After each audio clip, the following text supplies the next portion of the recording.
Thanks, Godfrey. The name Allison Maynard Gibson is really no stranger to us. Her political resume is incredible. Her professional resume, even more so. And of course, we all know her as the Attorney General of the Commonwealth of the Bahamas. And this morning, we're talking about the ongoing legal activities surrounding the Bahama project. And of course, we welcome you, Madam Attorney General. Welcome back. Thank you. To Bahamas and Sunrise. Thanks for having me. Thanks. Well, Thanks very much. In light of the recent decision in Delaware, which I'm sure has far-reaching implications, particularly in this jurisdiction, remind our viewers of the two concurrent applications the government has launched in relation to this matter. Well, you will recall that, let's start with the Delaware action first. It was a Chapter 11 to reorganize Bahama. And when they came to the Bahamas to recognize the Chapter 11 proceedings, the Bahamas government and others as well objected to the matter being heard in Delaware, recognizing that our courts have for decades adjudicated complex commercial matters, and also the decisions of our courts have been upheld by courts of appeal, including the Privy Council, and our lawyers are very competent. Our lawyers present these matters before our courts, and they've been upheld in the Privy Council. So, and also when people invest in the Bahamas, and this has been upheld now by the Delaware court as well, they expect that these matters will be adjudicated, especially a project of that size, in the jurisdiction where they are making such an investment. So that's why we opposed the recognition action. Attempts were made to bring the parties back to the table, 2 trips to Beijing and continued talks.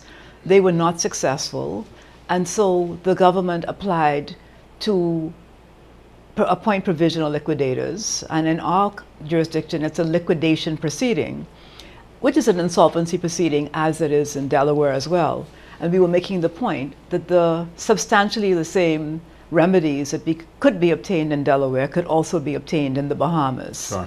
And we wanted to have, as a matter of sovereignty, as a matter of our judicial integrity, and also, very importantly, we did not want to have small Bahamian creditors, unsecured creditors, having to incur the expense of going to Delaware or any expense like that, when they too expected that if there was any dispute, it would be resolved in the Bahamas. So those were the reasons for our 2 applications here in the Bahamas. As you know, Justice Winder did appoint the provisional liquidators. They are now independent accountants, accountable to an independent court. The Delaware court has also pointed out that they have no doubt that what we're doing here in the Bahamas does not violate any matter of public policy in the United States.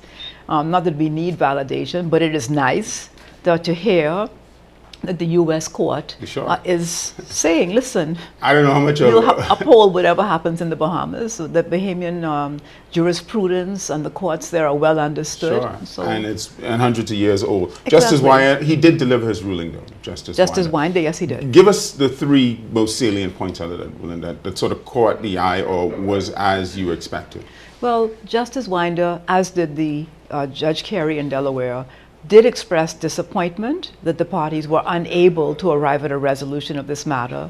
Obviously, in this kind of dispute, you hope that the parties are able to resolve the matters amongst themselves, because if we go down the insolvency road, there could be a loss, okay? So that's one of the points that was made. He also pointed out that we could have substantially the same type of remedies here in the Bahamas. And very importantly, for this negotiation, he's hoping that the matter can be resolved by negotiation, and in the event that it isn't, on November 2nd, he will commence the hearing of the application to wind up the companies. So we all hope, the Prime Minister's made this very clear as well, that the parties will come to the table, we said 3 things, the government, when we launched this. We want to see remobilization, we want to see opening, and we want to see successful operation. That was the Bahama dream, and we would like to see it come to fruition. Certainly, that's all understood. But in the face of the public comments, though, back and forth between the developer and the government, what do you reckon the chances are the real chances of them actually reaching a negotiated settlement so the liquidator doesn't have to kick in? I'm very optimistic. I believe that everybody recognizes how, whatever prism you look at it through, the value of an asset is always more when the asset is, this asset, any asset, completed. And so if there is somebody who wants to have a liquidation, and certainly the government doesn't, the value of the asset still in a liquidation is worth more completed than not. But I want to say that what I hope that none of us loses sight of is not so much the big contractors or the big developer. Most importantly, the smaller people who are employees, who left their jobs to come and join this development, and also persons who may have expanded their business based upon the opportunity. A contractor, for example, may have remortgaged his home so that he could expand his business. Right now, that contractor is catching, if I may say it this way, hell.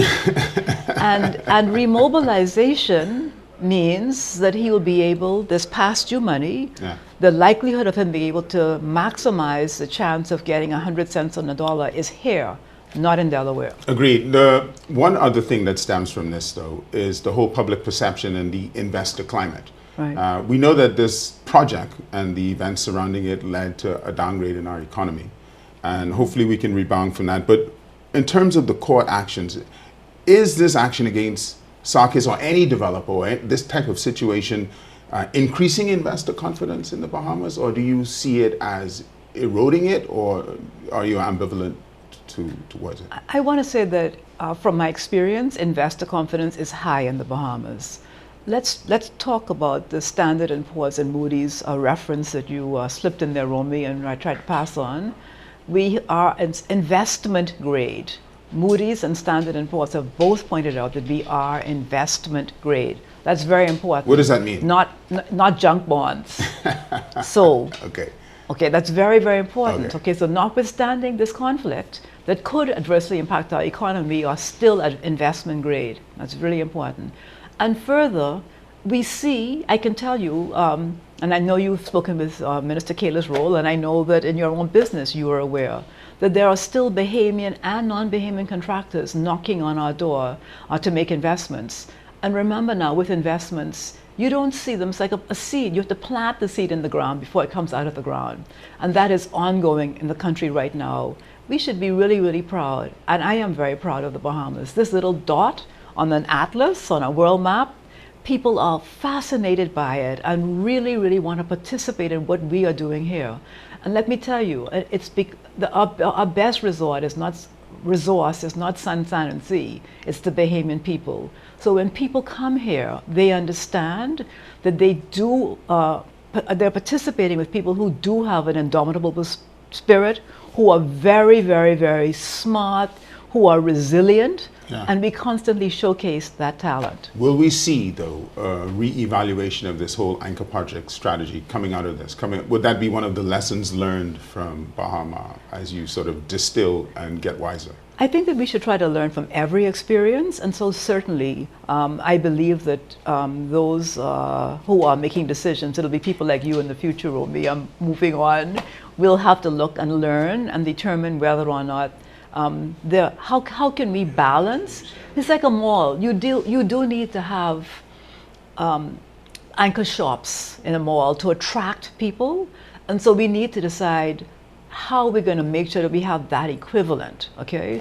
Yeah. It may not be a project of that size, or we may decide that actually it'll be a large puzzle and we just put pieces of it together a part at a time. I don't know. All right, well, Madam, we're in good hands with your generation. Madam Attorney General, thank you so much for being on Bahamas at Sunrise. You are actually our poster person for only good things happen to you when you come on Bahamas at Sunrise. The Bahamas at Sunrise beats Good Morning America and all of the other shows any day. And it's another, the point I'm making is we have so much in the Bahamas to be proud of. Y'all are doing a great job. All right, thank you so much for being on Bahamas at Sunrise. There you have it, Bahamas at Sunrise viewers. We bring you the most interesting people in the country. We'll be back after this.